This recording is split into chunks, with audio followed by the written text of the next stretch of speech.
Hello and welcome everyone, this is Megz StarCraft bringing you StarCraft 2 from Egypt.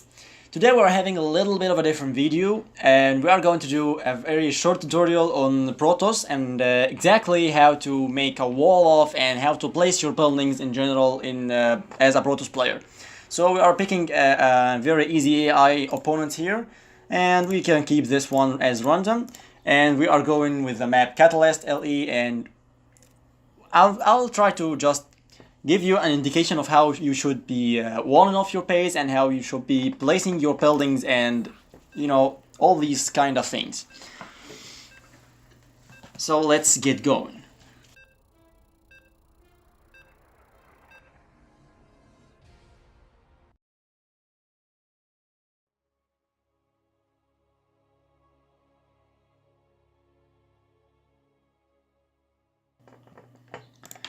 Well, first thing is actually walling off your base. So what you want to do is actually wall off your main base if you are playing Protoss versus Protoss, or wall off your natural expansion if you are playing a Protoss versus Zerg.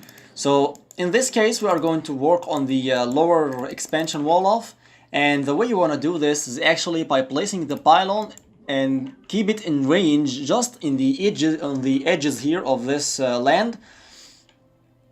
Keep the pylon power on the edge of this, just slightly on the edge, and the pylon keep it at as far back as you possibly can so that you can wall off properly your base. Once the pylon is set up, you will need exactly 3 by 3 buildings of this size, of this 3 by 3 one, to block off the entrance, and you will leave a 1 block gap that you can wall off with a zealot or a depth or whatever you want. So we are going here to try out this. Now an important thing is to keep in mind is this build grid thing. If you don't have this thing turned on, you can find it here in the options and in the gameplay tab, and you will find it here, the display build grid thing. You need to keep this on all time so you will be able to see these squares on the ground. Now the yellow squares here, of course, is the ones that I can't build on, and the units can't pass through as well. So I'm going to put a gate here and another one here as far ahead as I can. And actually the third building, as you can see, will leave the 1 block gap that you will need to block off your base. And you can even make this better by moving this a little bit to the back, and then you will have something like that. And then a zealot or adept in this block here will block any movement. So we'll try this out now. Now this probe is in hold position. Of course, probes can mineral walk through through other units, but on the normal move command he will not be able to move through this. So this is first off how you wall off your natural expansion if you are playing against Zerg, or if you are doing an aggressive build against Terran. But against Protoss, I guess you can do the same on this ramp over here, on the small ramp. By the way, this 3 buildings block works on every map.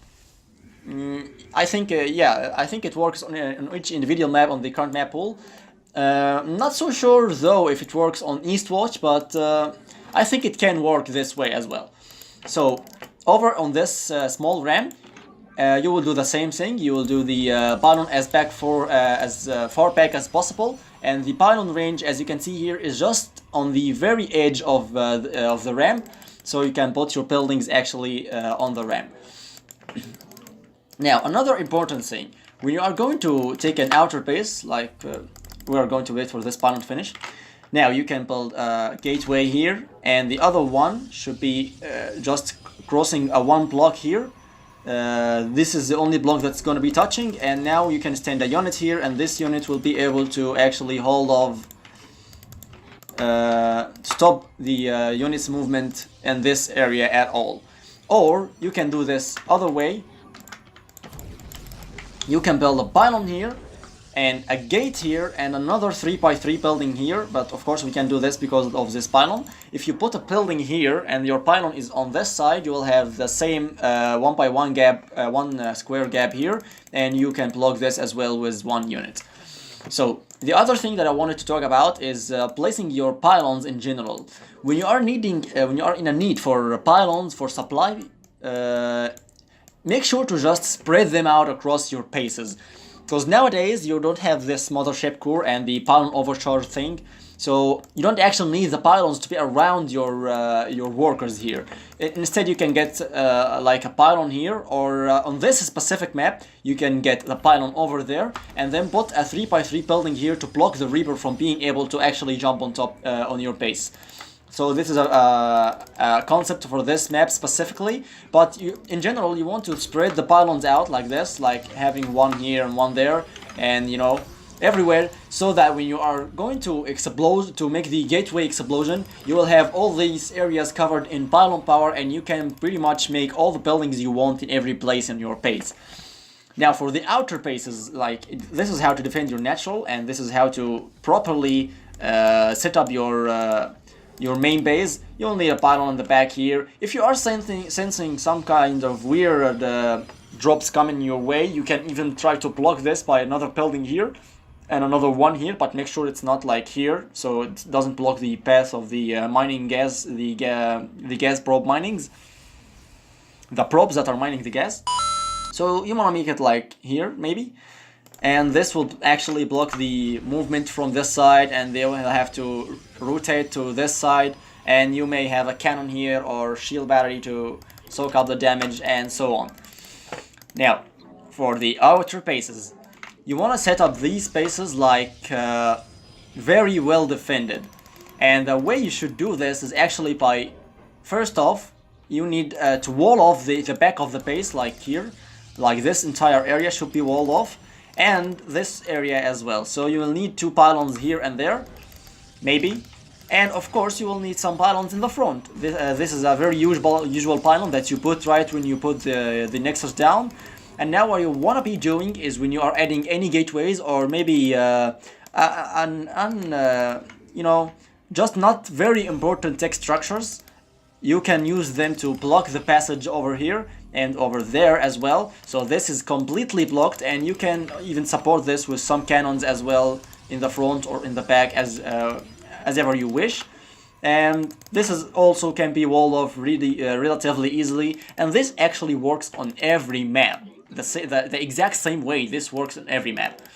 Now another very little trick that you need to learn is actually, we are having a little bit of a skirmish here with the Zerg opponent, is actually the Nexus size, because the Nexus size actually doesn't show you the real grid of the Nexus. Like you can see here that this gate is put and it's having the one block cross over the Nexus, so it shouldn't be able to move any units. You shouldn't be able to move any units in between, but in this case you will be able to move small units like Zerglings and workers actually in between this. So this is something to keep in mind, that you will need to actually cross the Nexus with 2 blocks, not only 1, but 2 blocks from this side or from this side, to block the unit's movement. So this goes as well for the pylons. If you put the pylon over there, it won't be blocking units movement. But if you put it like here, you can't cross from here to there. You will need to rotate around the pylon, and this is how the Nexus work. And actually this works as well with the hatcheries and the command centers as well. And as you can see here, we are walling off this space and making sure that we are defending a single side at once. Especially against drop play, you will need to have a shield battery in each base, and maybe a photon cannon or 2 in the mid game to late game stages. But generally, this is how you want to set up your bases against Zerg. And over here, you need this building to be up way earlier in the game, like I would rather even suggest that this be your first pylon in BVT, and your gateway going to be here, or the opposite. You can put the pylon over there on the natural, and put the gateway here to chrono boost out the zealot and pressure the natural expansion of the Terran player, and then the second pylon over there, and the cyber core as well is here. So this is very crucial to actually block the Reaper jump cliff, and actually have an easy time dealing with that. So I hope this, guys, was helpful for you. If you enjoyed watching this video, make sure to give it a like, and if you want to see the upcoming videos, make sure to subscribe so you'll get a notification when I upload more videos. Also, thank you everyone for watching. Don't forget to open those beautiful additional pylons, and good luck, have fun everyone.